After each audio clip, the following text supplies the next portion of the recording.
Matt, when you package the regular season title, the Big Ten tournament title, and now number one seed, what's that say about your season, and kind of how does that propel you going into the tournament? Yeah, it's obviously your goals every year to win the regular season. I think that's the hardest one, especially now with 20 games.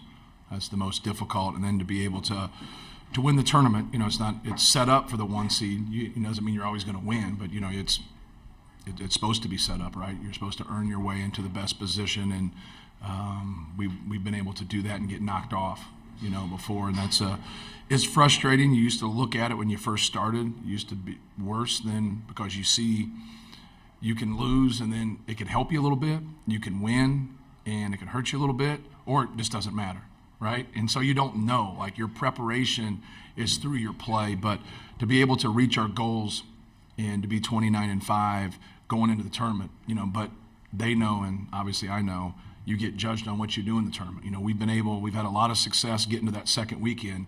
We haven't had a lot of success getting past that. And that's what we want to do, but you got to stay in the moment, and we got to wait to see who we play after the play-in game and just focus on that and keep it right there. But I'm happy for our guys. He's pretty good. And, but you got to get people to play with him and to set him up also. So, he's being modest, but he can't bring the ball up the court, right? He can't get the people have to deliver the basketball to him. And the other team is trying to stop all that. And so our guys do a good job of having patience and playing through him. Like Mason has 20 points the other night, then he ends up with 0. Well, it's opportunistic. They took him away. They're not going to let him beat him through all that stuff. And so you got to be able to kind of stay the course and stay with it. And I thought today was great because we had 3 costly turnovers at the end. We couldn't make an open shot, and we still won the game. And I know we're up 17 and it looks easy, and they got it, they get going, but you find a way to kind of get through it. Now we need to practice right here.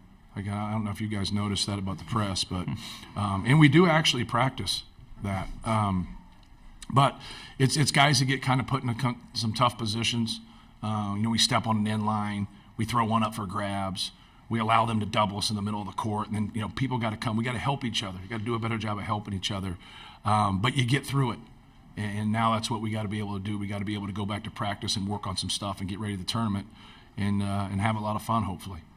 Bob? Not to put words in your mouth, Matt, but in a sense, are you trying to win this thing in a different way? Because you got to go many years back to find a real centric dominated team that won it all. Yeah, I don't care who you are. I think a lot of people will have a system, and no matter who they get, they're going to use that system.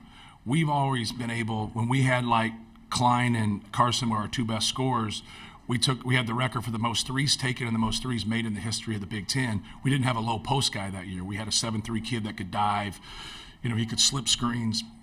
It wasn't the same. So we've always circled it around our best guys and then tried to get a lot of skill with it. That's why you see, 6 for 28 from 3. The guys shooting them that are missing them can make them.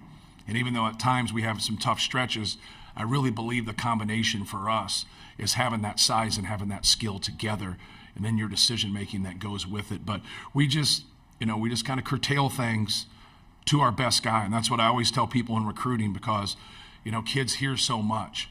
In recruiting, I just tell them, if you become one of our top 2 or 3 scorers, here's how we'll use you. But if you don't, then you're going to play a role. At least I'm telling them the truth. The other guys go out and tell them, this is how I'm going to use you. And then, if they're the 8th man, you don't run plays for your 8th man. We don't run plays for our 5th guy. You run plays for him. It makes sense to. The one thing about him it's different, and everybody goes, you go to him so much. If they call it by the rules, they're fouling him on every possession. So why shouldn't we get it to him and just try to get in that bonus early and steal points? And then he obviously, he can make, tough post-ups, and he can get at the rim, and he gets offensive rebounds when you take him away. So once again, we just try to circle that. But you got to have people that'll play roles. And that's, really for our other guys, it's a tip of the hat to those guys because they really sacrifice for our team. Casey. Matt, can you talk about Braden's evolution from his first game of the season to now? Obviously didn't shoot well tonight. Perfect from the field yesterday. Really orchestrates your offense. Yeah, he does some really good things. He has 7 assists. He should have, double that. He really set people up today. We just missed a lot of open shots. And, you make some of those shots that the game changes, especially after we got it to 17 with about 6.5 minutes to go. And then, the game changed. But Braden's done a really good job. He still gets frustrated when he doesn't, make a shot. Like, you look at our starting, backcourt, they're 2 for 20. Is that right? And we still win the game. But still good decision making. All those guys just had 1 turnover. And 2 of the 3 turnovers are real costly at the end. We got 4 turnovers with about 4 minutes to go in the game. So we did a really good job in this tournament taking care of the basketball. And Braden did a fabulous job. He really did some good things. He goes 5 for 5 yesterday, and then he goes 0 for 8 today. So he balanced it out a little bit, kind of the all or nothing. But he's been great for us all year. He's got to learn just to keep going. Just no matter what, man, it's, just keep going, run the team, guard every possession, and just stay with it. He's done a lot of really good things, but he gets frustrated when things aren't perfect. Sam. Matt, going back to the game in Bloomington, it was kind of a rough stretch where you lost 4 of 6, and you said this team is doing all the right things.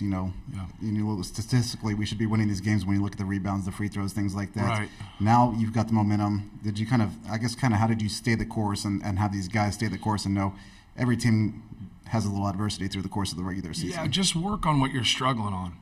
Don't take a step back and give some speech to make it right. Just work on the things you're struggling with, but also try to magnify and enhance the things you're doing well. Just leave it there. It's a lot harder. I know I talk about it and you follow us, so it's a lot harder for them because they hear a lot of different things. So you got to, really kind of set it through film, because film never lies.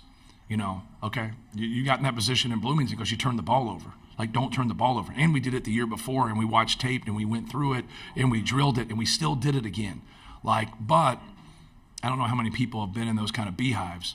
You get 18, 19-year-old guys that never been quite in that kind of a beehive going into Assembly Hall. It's difficult, And then when they came back to our place, we did a really good job of getting them into shots that we wanted. And then we got the shots that we wanted, but yet they made theirs and we missed ours. So, it wasn't as bad as it looked, and Jalen Hood-Schifino was fabulous. So, you just go back to the drawing board and make sure that you're being positive about things sometimes when it doesn't go your way, when you're doing what you're supposed to.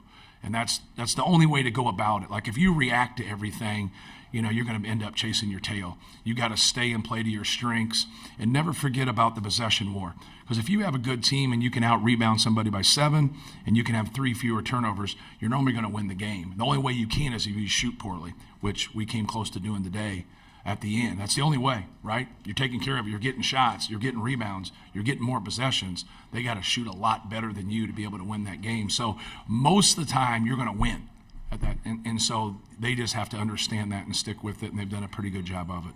Over here on the right. Matt, you've talked about officiating throughout the Big Ten season. Yep. Big Ten has its own kind of style of play. Do you expect that to change the officiating in March? Well, I think our officiating the past month has been pretty good. I think we had a stretch there of about 4, 5, 6 games where it wasn't.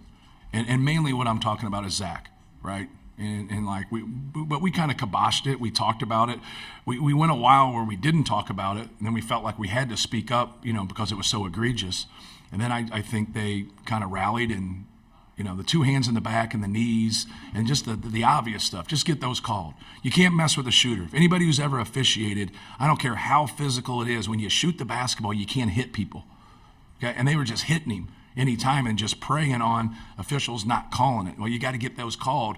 And then I think here the last 5, 6, 7 games for us, they've done a really good job.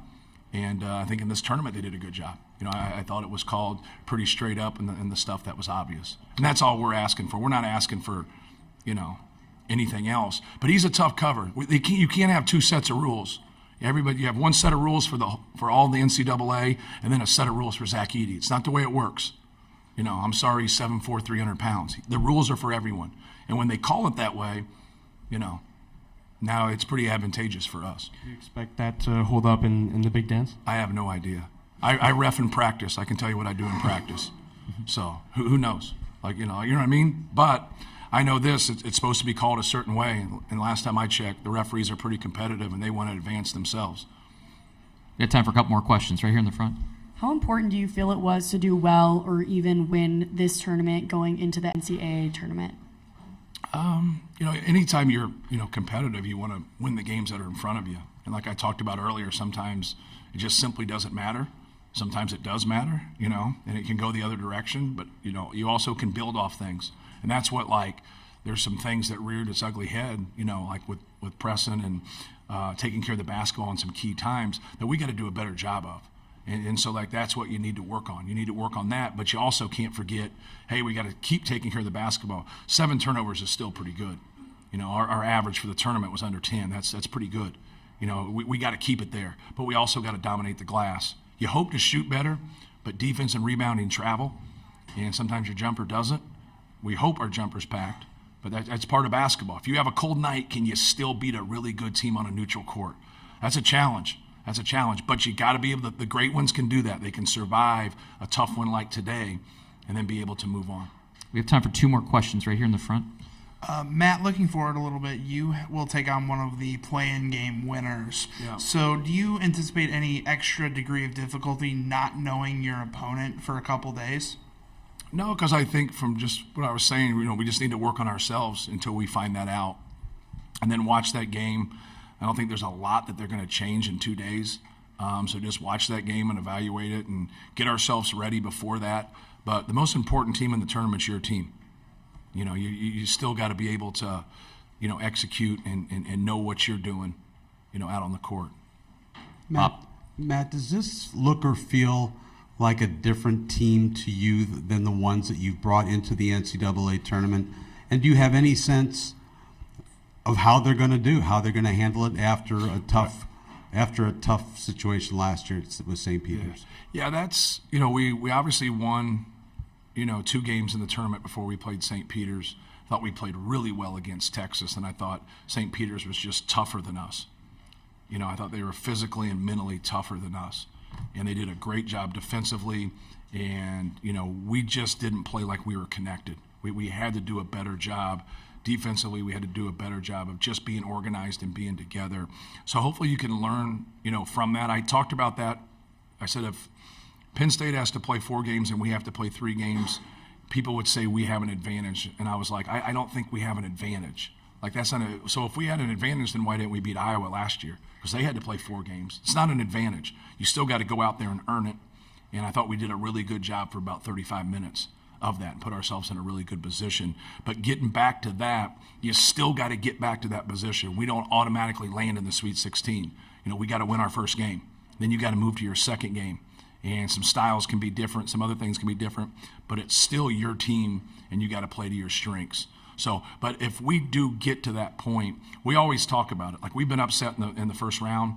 We've gotten beat in the second round. We've gotten beat in the Sweet 16. We've gotten beat in the Elite 8. So there's a lot of examples there when you've been in the tournament and had some success that you can really talk to your guys about and just say, everybody earned their way here. Understand that. Everybody earned their way. Nobody slipped on a banana peel and ended up in the NCAA tournament. And so now we got to just, watch that game on Tuesday and, the game's on Tuesday, right? Wednesday? Come on, man. You guys are supposed to. I was eating chicken fingers when we got called. Yeah. So Wednesday. So we'll watch it on Wednesday. We'll definitely take tomorrow off. We might even take Tuesday off. Just having your legs. We might do some small things on Tuesday, but not a lot. It's important to have your legs and to be fresh and to get going. But, you have some different styles in the NCAA tournament. You can learn from those things and talk in theory, but the teams you're getting ready to face, it's important to try to keep them away from their strengths. Coach, appreciate the time. Congratulations on the Big Ten title. We'll see you in the NCAA tournament. Thank you. As a reminder, any additional interview requests for Purdue